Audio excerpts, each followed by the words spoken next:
नमस्कार सभी को, आप सभी का स्वागत है। तो जैसा कि आप सभी जानते हैं, बीएससी सेकेंड ईयर के लिए क्लास आपकी स्टार्ट हुई थी कल। तो आपने देखा कल किसी टेक्निकल प्रॉब्लम के कारण जो टॉपिक मैंने आपको कराया था वो अधूरा रह गया था और वीडियो की क्वालिटी भी थोड़ी प्रॉब्लम में थी, ठीक है ना। तो आइए कूलाम्ब लॉ मैं आपको दोबारा समझाता हूँ। दोबारा आप देखें, जिन्होंने देखी है वीडियो अच्छी बात है, अन्यथा अच्छे से समझे। तो यूनिट फर्स्ट है आपकी, जिसके अंतर्गत जिसका नाम क्या है, इलेक्ट्रोस्टैटिक्स। बुक तो आपको पता ही है, बुक सेकंड है इलेक्ट्रोमैग्नेटिक्स, और उसके अंतर्गत हम क्या पढ़ रहे हैं, यूनिट फर्स्ट यानी इलेक्ट्रोस्टैटिक्स, ठीक है। तो देखो इलेक्ट्रोस्टैटिक्स के अंतर्गत हम पढ़ेंगे आज कूलाम्ब लॉ। तो COULOMB है ना, कूलाम्ब लॉ यानी कूलाम्ब का नियम। तो इस नियम को आप अच्छे से जानते हैं, कूलाम्ब का नियम क्या होता है। तो आइए चित्र के माध्यम से समझ लेते हैं। आप जानते हो बिंदु आवेश होते हैं, इसमें दो है ना, दो बिंदु आवेश होते हैं जिनके बीच की दूरी आप कितनी मान सकते हो, स्मॉल r। तो क्या कहा कूलाम्ब ने, पहले सुन लीजिए। कूलाम्ब ने कहा, यानी आप कैसे स्टेटमेंट देते हैं, कूलाम्ब के नियम के अनुसार, एक बार हिंदी में सुन लीजिए। कूलाम्ब के नियम के अनुसार किन्हीं दो आवेशों के बीच एक वैद्युत बल कार्य करता है। वैद्युत बल समझते हैं आप, वैद्युत बल दो प्रकार का होता है, एक तो आकर्षण बल और एक प्रतिकर्षण बल। तो किन्हीं दो बिंदु आवेशों के बीच एक वैद्युत बल कार्य करता है। ये जो बात बताई किसने बताई, कूलाम्ब नाम के वैज्ञानिक ने। तो वो वैद्युत बल कितना होता है कूलाम्ब ने ये भी बताया, ठीक है ना। तो देखो पहला बिंदु आवेश आप कितना मान सकते हो, +Q1, और दूसरा बिंदु आवेश आप कितना मान सकते हो, +Q2। कल मैंने आपको बताया था, नहीं तो आप सुन लीजिए। जो समान आवेश होते हैं उनके बीच प्रतिकर्षण बल लगता है, और जो विपरीत आवेश होते हैं उनके बीच आकर्षण बल कार्य करता है। ये बात आप जानते होंगे, 12th क्लास में ये सब बातें आपने पढ़ी है पहले दो चैप्टर्स में, जो आप किस यूनिट में पढ़ेंगे, इलेक्ट्रोस्टैटिक्स में। तो आइए देख लेते हैं कूलाम्ब लॉ यानी कूलाम्ब का नियम।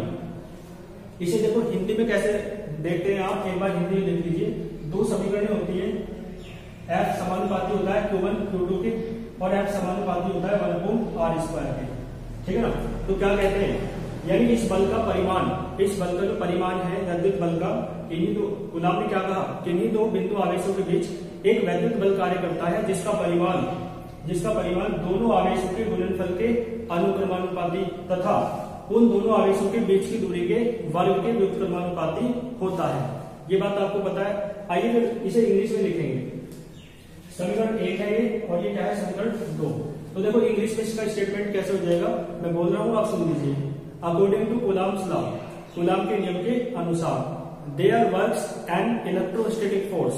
जो वैद्युत बल होता है उसे आप क्या कहते हैं, इलेक्ट्रोस्टैटिक फोर्स, ठीक है, इलेक्ट्रोस्टैटिक फोर्स।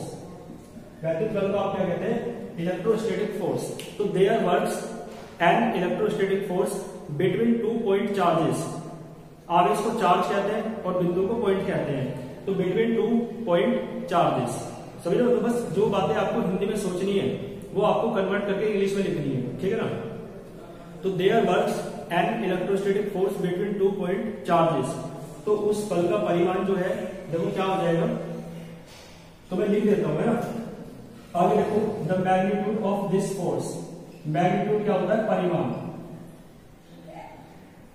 जो इस बल का परिमाण है ना, देखो क्या हो जाएगा, the magnitude of this force. आपको यहां से दिख रहा है,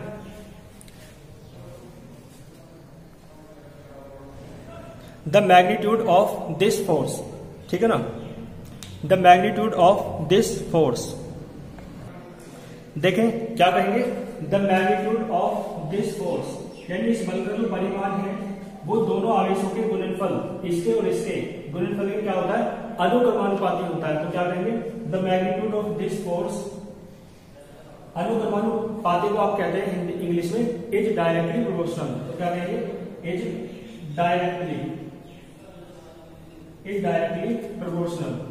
देखो प्रोपोर्शनल का मतलब अनुक्रमानुपाती, इस तरीके देख लेना, is directly proportional to the, किसके डायरेक्टली प्रोपोर्शनल होता है, दोनों आवेशों के गुणनफल के। तो गुणनफल को आप कहते हैं product, is directly proportional to the product of, ठीक है, प्रोडक्ट ऑफ किसी प्रोडक्ट है दोनों आवेशों की, यानी बोथ चार्जेस, बोथ माने दोनों, आवेश माने चार्जेस, तो प्रोडक्ट ऑफ बोथ चार्जेस, समझ लो। तो हिंदी में सोच सोच के बस आपको कन्वर्ट करके लिखना है, यानी समझ समझ के कन्वर्ट करना है। बाकी आप है ना रटते हैं, वो अच्छा तरीका नहीं होता है। तो क्या करेंगे, इतनी इंग्लिश आप जानते हैं, बस जो हिंदी में आप सोचते हैं उसे इंग्लिश में कन्वर्ट करना है। तो मैंने एक बार स्टेटमेंट हिंदी में बता दिया है कि इस बल का जो परिमाण है वो दोनों आवेशों के गुणनफल के अनुपाती होता है। ये बात 10th में आपने वो 12th में पढ़ के आए हैं, इसलिए मैं ज्यादा फोर्स नहीं कर रहा हूँ इसे समझाने में, केवल मैं इसमें लैंग्वेज लिखना आपको सिखा रहा हूँ विशेष रूप से। तो क्या हो जाएगा, द मैग्नीट्यूड माने परिमाण ऑफ दिस फोर्स, इस बल का, इज डायरेक्टली प्रोपोर्शनल, यानी अनुक्रमानुपाती होता है किसके, to the product of both charges, दोनों आवेशों के गुणनफल के। और देखो बीच की दूरी के वर्ग के क्या होता है, व्युत्क्रमानुपाती। तो क्या कहेंगे, एंड इज, ये देखो व्युत्क्रमानुपाती को बोलते हैं इनवर्सली प्रोपोर्शनल, ठीक है ना, and is inversely proportional to the, and is inversely proportional to the, देखो किसकी इनवर्सली प्रोपोर्शनल है, दोनों आवेशों के बीच की दूरी की, यानी is inversely proportional to the distance, दूरी को क्या कहते हैं, डिस्टेंस, किसके बीच की है, बिटवीन, डिस्टेंस बिटवीन दोनों आवेशों, यानी बोथ चार्जेस। बात समझ आई, is directly proportional to the product of both charges and is inversely proportional to the distance between both charges. तो ये जो स्टेटमेंट है ये कूलॉम्स लॉ का स्टेटमेंट है। सबसे पहले आप स्टेटमेंट लिखते हैं, है ना, हालांकि मैंने आपको डायग्राम ये पहले बताया, क्योंकि चीजें रटनी नहीं है इसलिए पहले डायग्राम ये और स्टेटमेंट इसकी हेल्प से लर्न करना है इन दोनों इक्वेशन, ठीक है। तो आइए, आपने देखा दो समीकरण है आपके पास, समीकरण 1 और समीकरण 2, इसका डायरेक्शन करेंगे फिर आगे। तो स्टेटमेंट मैंने आपको बताया इसका कथन। अब दोनों समीकरणों को आप मिला दें, दोनों समीकरणों को कैसे मिलाना है, यहाँ पे लिखेंगे समीकरण 1 में 2 को मिलाने पर, तो इंग्लिश में लिखना है, कैसे लिखेंगे, ऑन कंबाइनिंग,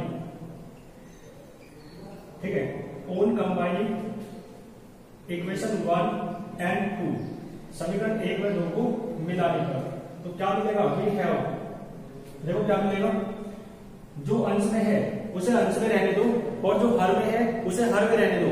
इसका सीधा सा मतलब है, जो डिनोमिनेटर में है ऊपर उसे ऊपर रहने दो, जो डिनोमिनेटर में है नीचे उसे नीचे रहने दो। तो देखो Q1 Q2 ऊपर है, ऊपर रहा, R स्क्वायर आपका नीचे है, नीचे रहेगा।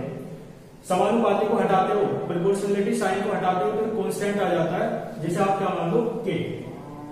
तो देखो यहां से F बराबर आ जाएगा K into Q1 Q2 upon R square. बात समझ में आई? देखो एक्सपेरिमेंटली जो K की वैल्यू है प्रयोगों के द्वारा वो कितनी है आप जानते हैं, पढ़ के आए हैं आप। K इक्वल्स टू क्या है, 1/4 पाई एप्सिलॉन नॉट होता है। क्या होता है K equals to 1/4 pi epsilon naught. तो देखो K का मान रखो यहाँ पे, तो F क्या आ जाएगा आपका 1/4 pi epsilon not into Q1 Q2 upon R square. बात समझ गई? तो ये कूलॉम के नियम का पहला व्यंजक है, it is the first expression of Coulomb's law. इसमें बताना पड़ेगा एप्सिलॉन नॉट क्या है, आपको पता है क्या होता है, निर्वात या वायु की वैद्युतशीलता होती है। तो इसे इंग्लिश में क्या कहेंगे, इसे कहते हैं परमिटिविटी, ठीक है ना, परमिटिविटी ऑफ, निर्वात को कहते हैं फ्री स्पेस और वायु को कहते हैं एयर। तो ये क्या है, निर्वात या वायु की वैद्युतशीलता यानी परमिटिविटी ऑफ फ्री स्पेस और एयर। ये क्या होता है, देखो एप्सिलॉन नॉट क्या होता है, ये एक ऐसा फैक्टर है, ऐसा कारक है जो बताता है माध्यम पर निर्भर करता है, यानी एप्सिलॉन जरूरी नहीं है निर्वात या वायु के लिए हो। तो एप्सिलॉन नॉट ना लो तो आपको पता हुआ एप्सिलॉन ले लेते हैं, तो एप्सिलॉन लेते हैं तो नॉट नहीं आता है। इसका मतलब एप्सिलॉन नॉट तो जो है वो निर्वात या वायु के लिए है, नोट का मतलब निर्वात या वायु के लिए आता है नोट। और नोट नहीं लोगे तो वो किसके लिए आएगा, किसी माध्यम के लिए। तो यदि आप नोट ना लो तो यहाँ पे क्या आ जाएगा, यहाँ पे आ जाएगा परमिटिविटी ऑफ एनी मीडियम, किसी मीडियम की, किसी माध्यम की। तो एनी मीडियम कर सकते हो आप, बात क्लियर है। तो किसी मीडियम की परमिटिविटी है यानी किसी माध्यम की वैद्युतशीलता। तो देखो इसका मान बदलता रहता है, अलग अलग माध्यम के लिए इसका मान अलग अलग होता है। तो इसका मतलब क्या हुआ, मीडियम चेंज करोगे तो इसकी वैल्यू चेंज होगी, इसकी वैल्यू चेंज होगी तो फोर्स की वैल्यू चेंज होगी। यानी फोर्स इस मीडियम में चार्जेस के बीच, आवेशों के बीच कितना लगता है, ये बात कौन बताता है, ये फैक्टर बताता है, जिसे आप परमिटिविटी कहते हैं, जिसे आप गतिशीलता कहते हैं। और यहाँ पे ये किसकी है, किसी मीडियम की है। लेकिन एक बात बताओ, यदि दोनों चार्जेस आपके निर्वात या वायु में रखे हो तो ये परमिटिविटी जो है आप किसकी लोगे, फ्री स्पेस की या एयर की लोगे, यानी निर्वात या वायु की। तो बात समझ पाई। तो आप क्या कहेंगे, इफ, ये बात कह दो आप, इफ बोथ द चार्जेस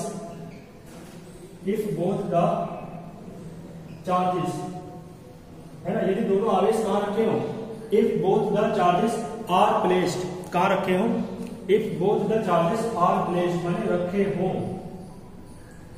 देखो जी कहां रखे हो, इन फ्री स्पेस, या तो निर्वात में रखे हो या कहां रखे हो, वायु में रखे हो या एयर। तो एप्सिलॉन जो है ना, एप्सिलॉन जिसे आप क्या कहते हैं, गतिशीलता किसी माध्यम की, परमिटिविटी ऑफ एनी मीडियम, ये किससे प्रदर्शित किया जाएगा, एप्सिलॉन नोट से। एप्सिलॉन नोट, नोट का क्या मीन्स है, नोट बने नहीं, यानी कोई माध्यम नहीं है, कोई मीडियम नहीं है, क्या है, केवल निर्वात है, यानी जहां कुछ नहीं होता वहां क्या होता है, निर्वात, वायु भी नहीं है वहां। ठीक है, या एयर के लिए भी लगभग सेम बात हो जाती है। तो एप्सिलॉन जो है किससे रिप्लेस हो जाएगा, आपका एप्सिलॉन नोट से रिप्लेस हो जाएगा। तो आपका जो व्यंजक बनेगा वो अब क्या बन जाएगा, F equals to 1/4 pi epsilon naught, clear है, Q1 Q2 upon R square. बताओ कोई प्रॉब्लम हो तो यानी ये जो कूलाम के नियम का व्यंजक है ये कब है, जब दोनों आवेश वहां रखे हैं, किसी माध्यम में रखे हैं, किसी मीडियम में रखे हैं। लेकिन ये जो आपका एक्सप्रेशन है, व्यंजक है, ये कब है, जब दोनों चार्जेस, दोनों आवेश वहां रखे हैं, किसी मीडियम में नहीं रखे, बल्कि कहां रखे हैं, या तो फ्री स्पेस में या एयर में रखे हैं। समझ पा रहे हो। तो बहुत मुश्किल होता है हिंदी और इंग्लिश को साथ लेके चलना, तो आप समझ गए होंगे। तो कोलाप्स लॉ का सबसे पहले मैंने आपको स्टेटमेंट पढ़ाया, स्टेटमेंट हिंदी में बताया, इंग्लिश में कन्वर्ट करके बताया, ठीक है ना। और इसका सूत्र जो हमने बनाया यहां तक मैंने आपको बताया। देखो 1/4 नोट मैं उधर से रफ कर रहा हूं, ठीक है ना, तो आप यहां तक नोट कर लेंगे वीडियो को पॉज करके, बाकी आप पीडीएफ नोट्स की हेल्प से नोट कर लेंगे। पीडीएफ नोट्स आपको ग्रुप में मिलेंगे और ग्रुप का जो लिंक है वो वीडियो के डिस्क्रिप्शन में है, आप देख लेंगे, वहां से ग्रुप में ऐड हो जाए तो पीडीएफ नोट्स आपको मिलते रहेंगे।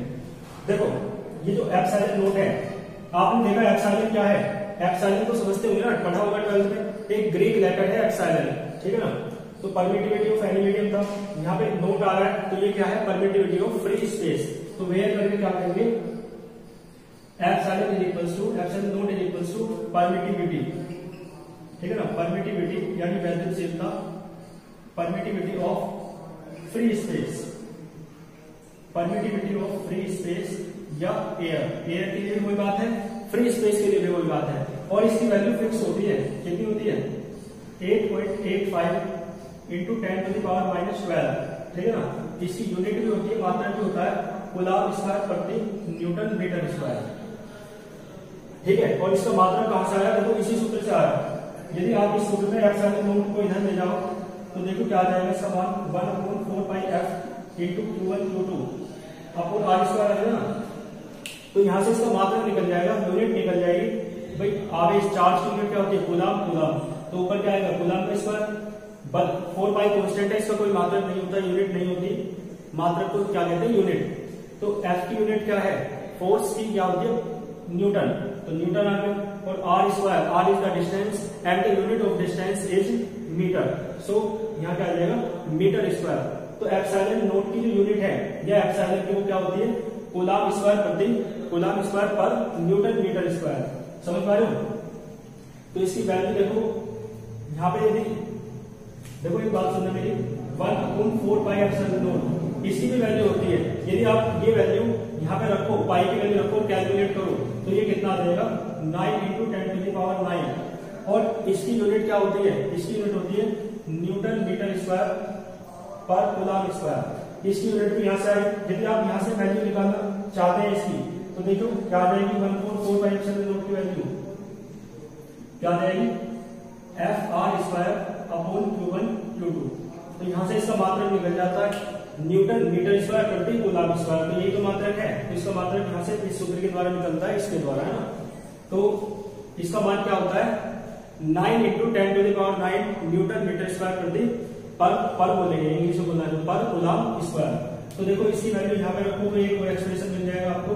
सो F is equals to 9 into 10 to the power 9 Q1 Q2 upon small r square.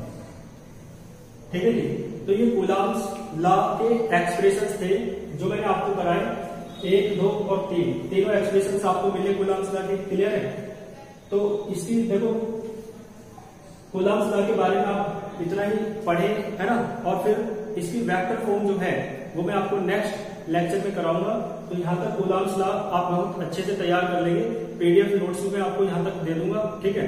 तो कूलम्स लॉ आप बहुत अच्छे से तैयार करें, फिर इसके बाद मिलते हैं नेक्स्ट क्लास में। और हिंदी से इंग्लिश में कुछ स्टूडेंट्स आए हैं यदि जिन्होंने फर्स्ट ईयर में हिंदी में पढ़े होंगे तो इंग्लिश में सेकंड ईयर में पढ़ रहे हो, या फर्स्ट ईयर में जो इंग्लिश में पढ़े हो और सेकंड ईयर में, तो उन्हें तो कोई प्रॉब्लम नहीं है। लेकिन जो फर्स्ट ईयर में हिंदी में पढ़े हैं और इंग्लिश में आए हैं तो वो प्रयास करेंगे, मेहनत करेंगे, मैं उनके साथ हूँ। अच्छे से इंग्लिश किस प्रकार लिखी जाएगी क्वेश्चन में तो आप है ना अच्छे से समझेंगे, मैंने समझाने का प्रयास किया है। और फिर नेक्स्ट क्लास तक, यानी जब नेक्स्ट क्लास देखने से पहले आप तक आपको ये टॉपिक तैयार कर लेना है बिल्कुल, है ना। तो जितनी क्लास हो उतना ही आप बिल्कुल तैयार करते चले साथ के साथ, ऐसी मेरी आप लोगों से अपेक्षा है। अपना ध्यान रखिए, मिलते हैं नेक्स्ट क्लास में। All the very best.